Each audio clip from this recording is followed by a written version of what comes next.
Hello everybody and welcome back to another episode of the Disgustingly Resilient podcast. And what was that you just saw? Oh wait, yeah, that is our new channel sponsor. So thank you very much to Saltire Games for sponsoring the channel. Saltire Games sells a nice variety of in-game tools that you can use, just like this one right here. We have a nice Nurgle deep strike marker, very useful for getting quick checks on where you can deep strike in. They also have a plethora of other tools such as contagion range sticks. What we got in here? We got loads of stuff. Contagion range sticks, objective markers, contagion trackers, turn trackers for your contagion range, all sorts of good stuff there for DefGuard, in-game tools and accessories. If you're interested, check out the link in the description for their Etsy page. If you use promo code NURGLE, which the link will automatically apply, you also get a 10% discount and we get a bit of kickback for the channel, which helps support us. So thank you very much, Saltire Games. Let's get on with the show. So, this video is basically here to cover the Dataslate that happened. Obviously, it's been like a week or two now since it's gone through. Had time to sort of play a bit, analyse, think about it, sort of see the impact. And obviously, we do have a stream up where we discussed it for like 2 hours. This is more of a condensed video form. It's just me today, obviously, and we're going to try and fit in the rough, winners, losers, big changes to know that you can basically you need to know to understand DefGuard going forward in the new meta. So let's get into it. So what's happened overall? So overall, we've seen some core rule changes to the game, or clarifications, as some people would like to say, which we'll get into. We've seen some large nerfs to the top of the meta. So Eldari took big nerfs, Chaos Space Marines, for example. Every army's seen points drops and increases. There's been some effort internal rebalance. Personally, I don't think they did a very good job of this. I think there's still units in some armies that are still just awful and will never be taken. And like for us, the Blight Hauler, I don't get why it didn't go down. It's not awful, not an awful unit, but still don't get why that didn't go down, and certain other things did. But there was an effort at internal balancing the codexes to make more choices more appealing, and maybe the top meta always taking stuff less auto take. And then we had a clarification for Lord of the DefGuard, which is a big topic on its own. We had an entire episode devoted to Mortarion and what it means, but that is one of the core rule changes that we're going to quickly skip over in this video. We'll skim over. So that's the first one we're going to go to. So the core rules changes that affect DefGuard as an army. The first one is the ignoring modifiers clarification. Basically, in this, Games Workshop have clarified once and for all what ignoring modifiers means. And it does actually work out to be the more powerful version of what we originally thought for Mortarion, which is you cannot reduce his statistics, his hit rolls, wound rolls, etc., or anything near him. And you also can't modify his weapon stat line. So no damage reduction, no AP reduction, anything like that, which has made Mortarion infinitely better now that he's, confirmed to be as powerful as we thought. And this is really good for us because it basically means that he is an answer to things like Catan, who half damage, or Custodes, which have -1 damage, or all these tools that other armies have defensively. Mortarion gives us an answer to a lot of them big problematic units in the meta, so it's really cool to have, and it's definitely increased Mortarion's value overall. And going forward, I think we might see quite a lot of play from Mortarion, but do obviously remember we're not the only army with this rule, so other armies will have this benefit. So our minus one weapon skill, ballistic skill, save, all that stuff won't work on those units. But I don't think anyone has one almost as powerful as Mortarion. The Silent King does have that aura, but overall the Silent King has sort of been he's not as good as Mortarion in terms of an auto take. We haven't seen him anywhere near as much. There is a link at the bottom. You can just see, not a link, it's where the rules are from. So these are all from the Warhammer rules team, basically. The downloads page, the rules commentary on page 19 for this one specifically. So if anyone tries to call you out on it, they got a link right there to go find the exact rule and you can tell them to shut up.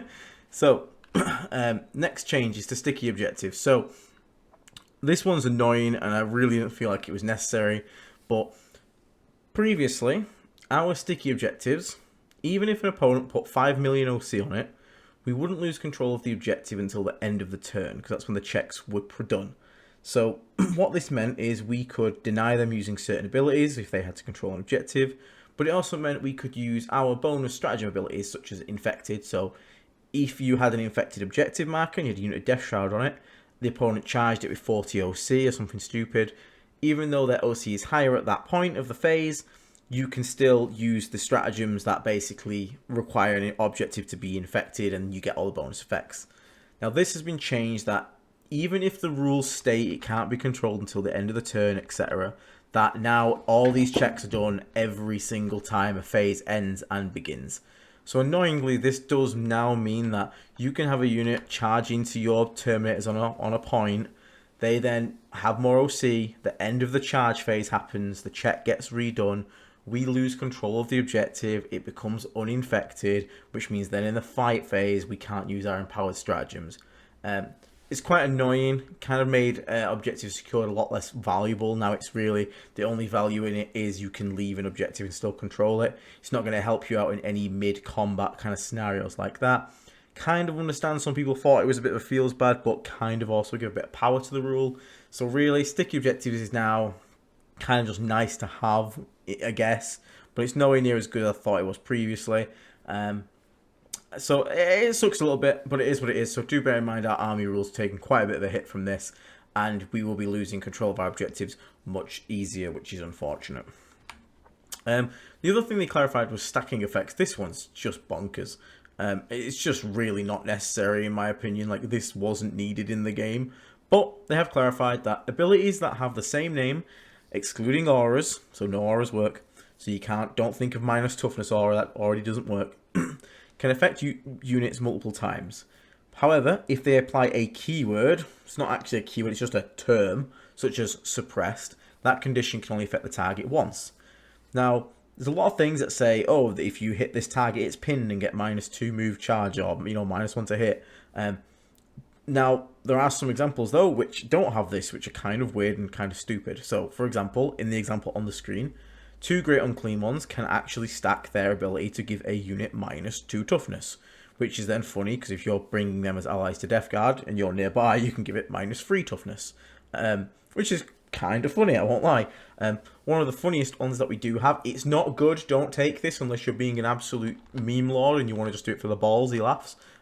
Malignant Playcaster's -2 to charge and movement doesn't give a status effect. So you can stack 3 of them and give a unit -6 to move and -6 to charge.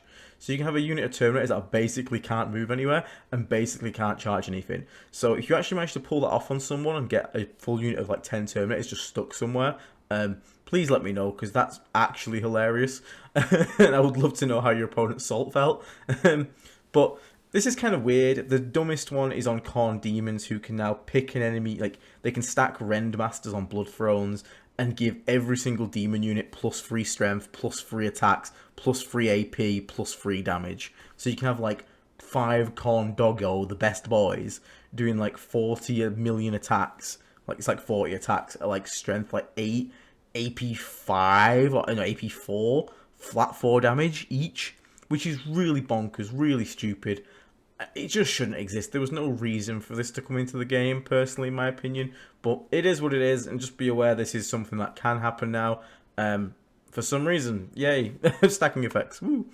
Another change that we got was obviously a army rule to the demons. So demon allies have changed. Basically, you can't take... So if you want to take a demon unit that isn't battle line, you must take a 1-to-1 ratio, at least, of battle line to non-battle line units. So if you want to bring a Great Unclean One, you're going to have to bring a battle line unit, such as Nurglings or Plague Bearers. Now, this isn't too bad for Death Guard overall, because Nurglings are battle line, so we don't have to worry about, taking something alongside Nurglings. Obviously, you do if you want Rotigus, a Great Unclean One. This was mainly targeted at Tzeentch Demons, I believe, because they were bringing, and Slaanesh for the Demon Prince, they were bringing along basically 2 lone op characters to like Chaos Knight lists, Thousand Sun lists, that were just, cheap lone op characters. Now, in order to take those characters, you'll have to bring like a unit of Blue Horrors or something like that, so it's a bit more of a tax. It makes them less of an auto-include, probably means you don't have to deal with annoying Blue Scribes and Changeling all the time. Because Lone Up is, again, I've already said it before, it's my most hated rule in the game. I think it's so uninteractive and boring. So the fact that got hit, and we didn't have access to any of those characters anyway as Death Guard, because we can only take Nurgle, and we didn't have any Lone Up characters in Nurgle, so really, it's not the worst thing for us. Again, kind of sucks if you wanted to just bring 2 Great Unclean Ones and not have to worry about anything else, but...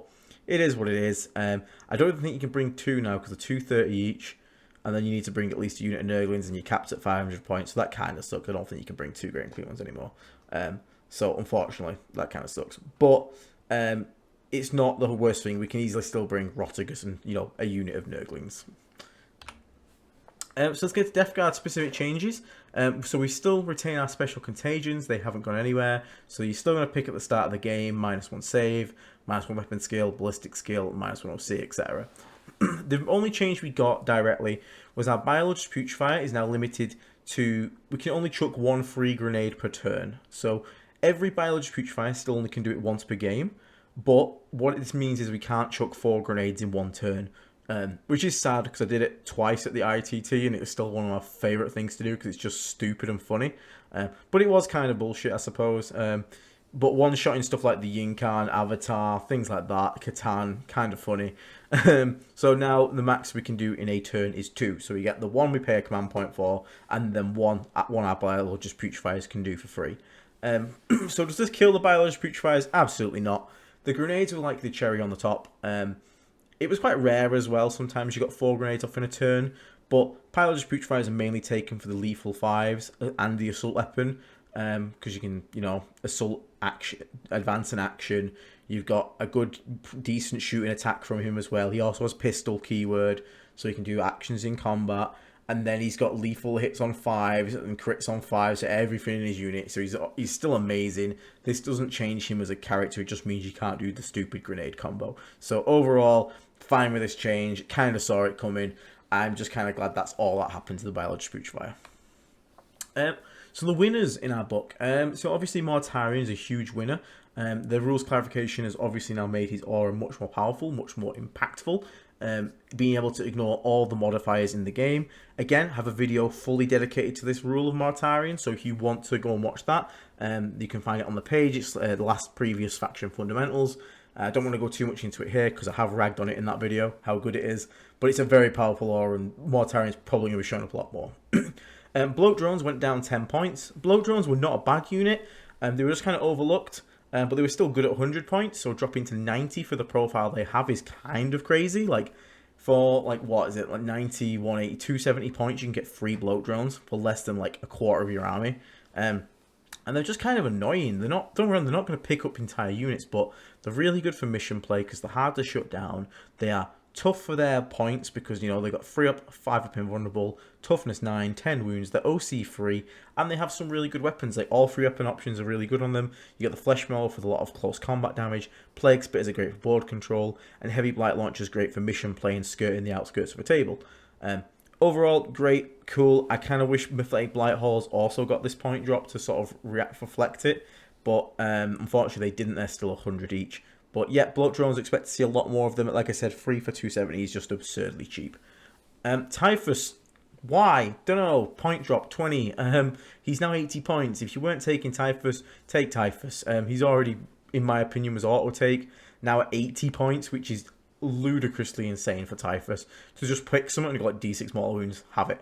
Every turn. There was no reason for this. He was being taken in a lot of lists already, and now he's even cheaper. You're going to see him even more. So this is probably the closest thing we have to auto-take, in my opinion. Death Shroud got a point drop, 5 points, so 125 to 120. Very minor overall, but a welcome little change. Cheaper turn minutes is better. Blight Lords didn't get anything, but Blight Lords need a rule change. Like, points ain't going to save that unit. Unfortunately, Blight Lords are just really bad, and you can't really make them much cheaper. They're already the cheapest Terminator in the game. But seeing Death Shroud go down, that's nice. As a person that usually runs 2 squads of Death Shroud, I'm quite happy with this. Saves me 10 points. Yeah, small little wins. And like I said, the Biologist Putrefier is a winner. The guy didn't go up in points, which is honestly, I thought this guy would go to 60 at least. For this man to stay at 50 is criminal. And he's very, very lucky to have only got copped the nerf that he did. So overall, I'm classing him as a winner as well. Overall losers, Plague Marines, unfortunately did go up 2 points model. It's probably fair. The amount of special weapons you do get with Plague Marines is absurd. The output can be insane. They're not the toughest thing in the world. A bit tougher than Marines, but it's really the output and the special weapons that they have access to. One thing to note is, I don't think this kills Plague Marines, but definitely when it comes to list building, I felt it'd be a lot more painful to bring the 10-mans. They're still very good, but 20 points on every 10-man squad makes you look at the 40-man Plague Marine build and be like, okay, maybe we drop to 30. But still a good unit. Don't take it just because they losers means the bad. Still a good unit. You're still going to run them, but just be aware they're not as dirt cheap as they used to be. And the investment now in a 10-man squad is probably going to be a lot more attractive than taking 5-man MSU squads, because 90 points for 5-mans without like much support to make them earn value back is a bit more off-putting than the 80 points was. Plague Burst Crawlers got a points rise as all indirect units did, so getting 20 extra points on those things is quite painful, up to 180 now. What does this do to Plague Burst Crawlers overall? I don't think it kills them.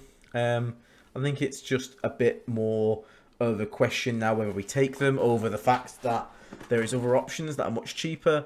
I don't think it automatically takes them out of lists either. I don't think it keeps them as auto-include as they were. I think it's more of a choice now between do I Plague Burst Crawl, do I not. Nurglings, 5 points increase, still going to take them. It's minor. And the War Dog Brigand, points up 10. Again, if you were spamming War Dogs, this kind of sucks for you, because obviously it's 30 points for all 3 of them. You can still take 3 War Dogs. They are not beholden to the 500-point rule. That is a Demons only rule. Don't worry about that.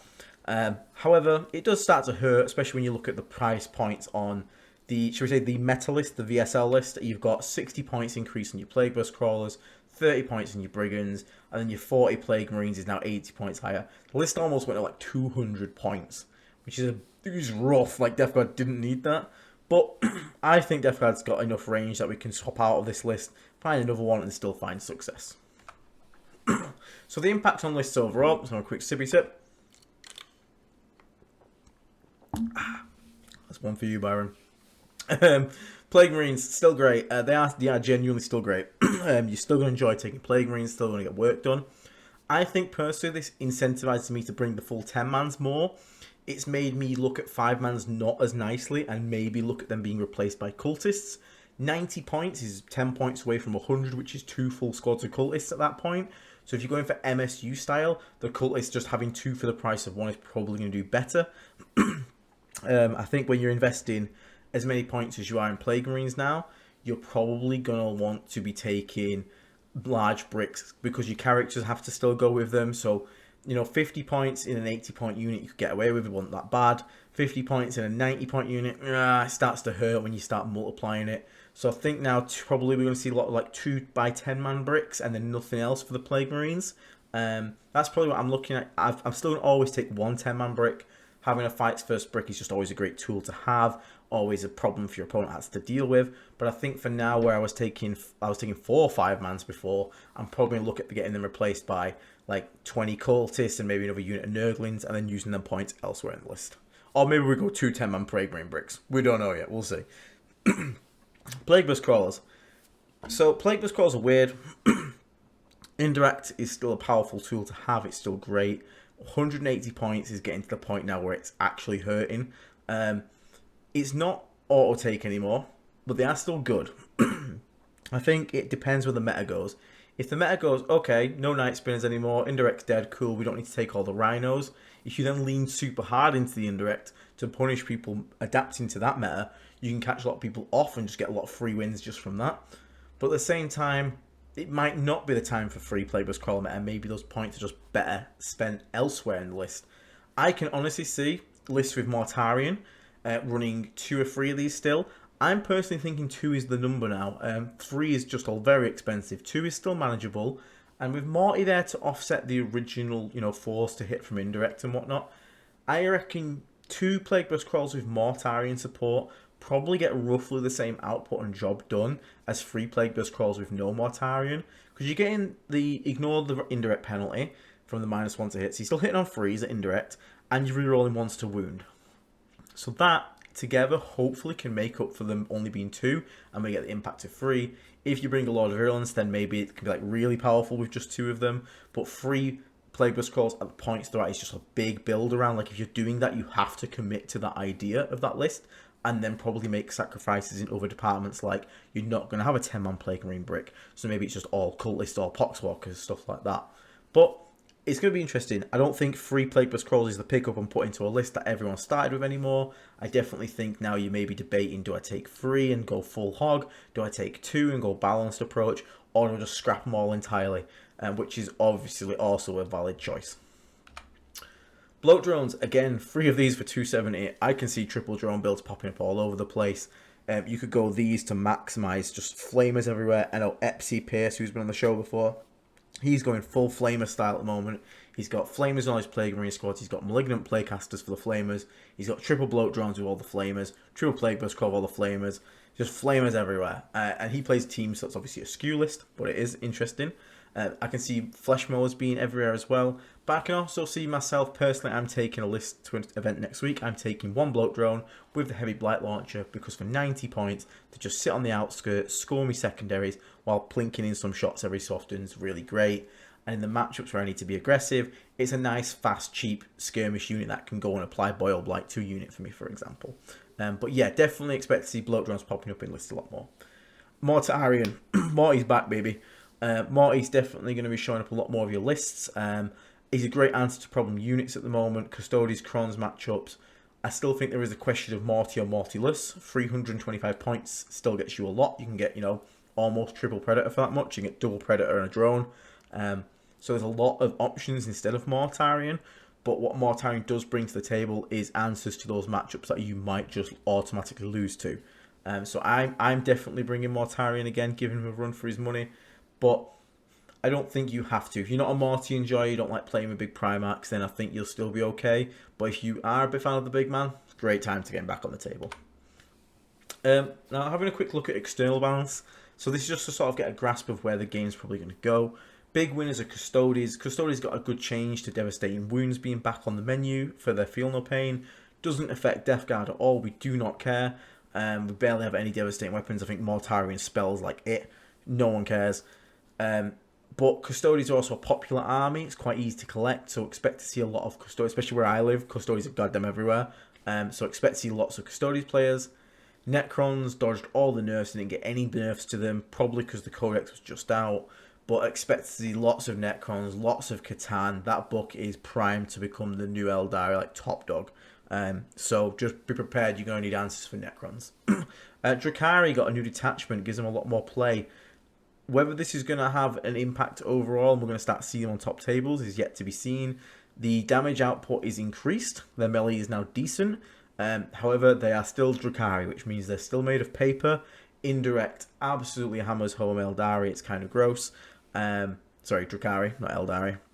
And Flamers, obviously, doesn't matter how good you are in melee. If you're going to die to the Overwatch, then you're not very good in melee. And the losers, obviously, Eldar, Chaos Space Marine, and World Eaters, got probably the three most nerfed factions. Eldari are probably just going to pivot to something else because Eldari Codex is broken. But there are some changes there, like less Fate dice is good for us. It means they're going to have less reliable dice. Wraithguard not being as brokenly insane means we can set up charges and actually shoot them from a distance without killing our Death Shroud that we're ready for the charge. Phantasm got massively nerfed to only being a D6 rather than a full normal move of 7. This means we can actually reach melee against Eldar. It's a miracle. Who would have thought? That would have been fun. So I think we still got play there, but I do expect the Eldar build to just change and then for not to just disappear from the meta. Chaos Space Marines, again, the Accursed Cultist nonsense has got a big hit. Chosen and Chaos Lord spam got a massive hit, so expect to see less builds like that.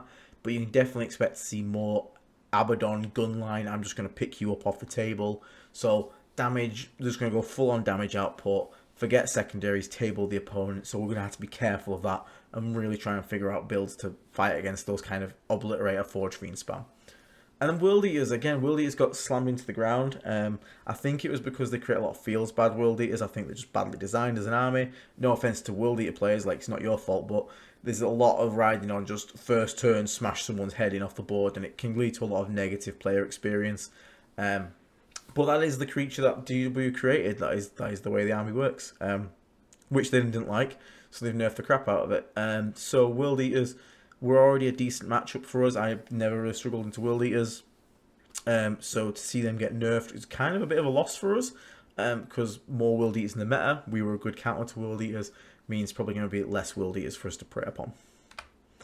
So, upcoming meta, let's have a think. So we've got Necrons who are going to be, bringing Catan, Wraiths, and Immortals. We do have answers for this. Mortarion's a big one. Ignoring half all damage on the Catan is huge, means we can put them down quite quickly. Wraiths with the characters inside them to give them Feel No Pain. actually give them the infantry keyword, which means they're now vulnerable to our anti-infantry weaponry. All our 2-up flamers and 4-up flamers on Death Shroud, really good at that. And Immortal squads can actually be picked up quite easily if we manage to get a bead on them, especially with stuff like indirect, if we can get a good indirect volley into them, or, you know, even Mortarion spell, for example, like D6+3 with Blast at AP potentially 3, can pick up a lot of Immortals just off the bat.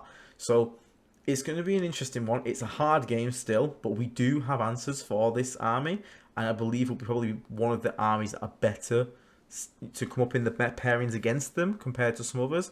But don't think this is a free win by any means. It's still a really hard army to face, and Necrons are definitely going to be the top dog.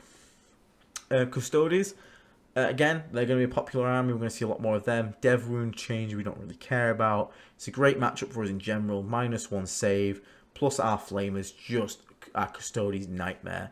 We don't care about the toughness. We drop all of them to a 3-up save, so they're just Space Marines at that point, and you just make them roll dice. Infinite amounts of dice. Get all your flamers on them, making them take 4-ups, and keep forcing through as much damage as possible whilst having positive trades. A lot of people are actually saying they struggle against Custodes. I can have a video up on that again if that's some people are interested in. I will look at creating a Custodes episode. That would be quite cool. Because I am a Custodes worst nightmare. That is my nickname on the Discord for Nurgle's Mansion. Because apparently I just killed Custodes. And then last but not least, Drakari. Again, if these guys become meta, indirect, we absolutely brutalize them. Our flamers are brutal against them. All their vehicles, and this is also true with Necrons. Necron Doomstalkers, which are like their most common vehicle, and all Drakari vehicles are all about toughness 8, which is great because it means our Plague Burst Mortars can win them on 4s from normal indirect, or 3s if we get in contagion range. It also means we have stuff like Predators with strength 9 auto cannons and flat 3 damage are going to be great against those kind of units. So we do have great answers to them. But this is one army that we will actually be outnumbered by. With our points increases and Drakari's decreases, we're actually going to be outnumbered, which is kind of weird because Death Guard were quite hoardy before, but now we actually, you know, can run into some issues with opponents outnumbering us. So it's something interesting we got to think about. But yeah, that was quite a quick, rough summary of the balanced data slate. I think we might be seeing less Plague Marines, less Plague Bus Crawlers as auto takes. Still going to be taking them, but I just think it's not going to be as, you know, silly as there's 30 Plague Marines, there's 3 PBCs. Now what do we put in the rest of the list? It's going to be more, how many Plague Marines do I actually want? Do I want PBCs at all? Do I want all 3, or do I just go with 2? Infected objectives kind of suck now. I'm sorry to be negative, it's just kind of how it is. That nerf really does hurt that rule. But thankfully, our main part of our rule is now the extra contagion ability, so that's really good. We've got the return of Mortarion, which is really nice. So obviously Mortarion is back on top. He's back in power mode. So we're going to see a lot more Mortarion lists. I'm super excited to get him out. It's always fun to play with the Primarch. And he's a great answer to all those problematic units that we said before, such as Catan, etc. Brigands might take a backseat. They might not. But Brigands being more points now, and the rest of our army's core units that worked in that build being more expensive, Brigands might be a time to not take them as much in a list. I still think maybe take 2 if you're into Brigands. 3 Brigands plus all the other changes is quite tough to swallow. We'll see how that goes. But if you are a Brigand enthusiast, don't think you've just got to drop them. But you have to find those points elsewhere in the list now. Overall, though, I think we're going to be a solid A tier army. I don't think we're going to be into S. I think we're going to have the potential to swing up, take GTs. Super Mage is going to be tough. We still do have limitations as an army. But I think if you're a competitive player playing Death Guard right now, and you looked at these changes and you saw point increases on certain things, on Plague Marines and Purple Scrolls, and you're thinking, oh no. I've read some other YouTube channels as well saying Death Guard got hit really hard and they're not doing too good right now. What are you talking about? I have no idea. Death Guard are in a great position. I think you're really going to have power into the new meta. And it's all going to come down to the bit build, trying to find the right build, the right balance of, do we take indirect, do we not? Do we take Morty to kill Katana, or do we use the points to go wide? How many Plague Marines is the right amount now? And all these questions that we've got to answer together as a community. But overall, super happy with the changes for us. But yeah, in this episode, everyone, a win for Death Guard is a win for Sky. Sky was one of our founding members, Pooches, who unfortunately went over the Rainbow Bridge recently. So there's a little tribute to her. So go out there and win for the memory of Sky, everyone. And yeah, that's it, guys. Thank you to all of our members, our YouTube members. Thank you to Saltai Games. Again, the link for their Etsy is in the description. If you want to get some of those gaming aids, you know, they're really cool, really useful as well.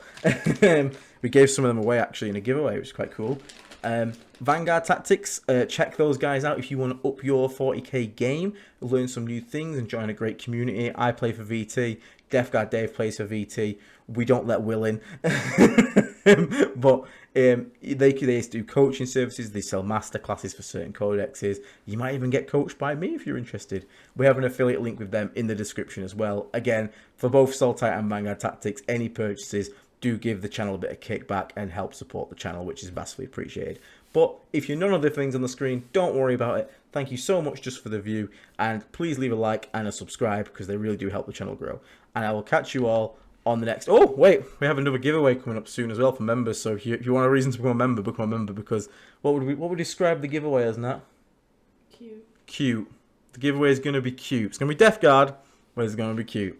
All right, guys. Catch you on the next episode. Stay rotten, everyone. See you later.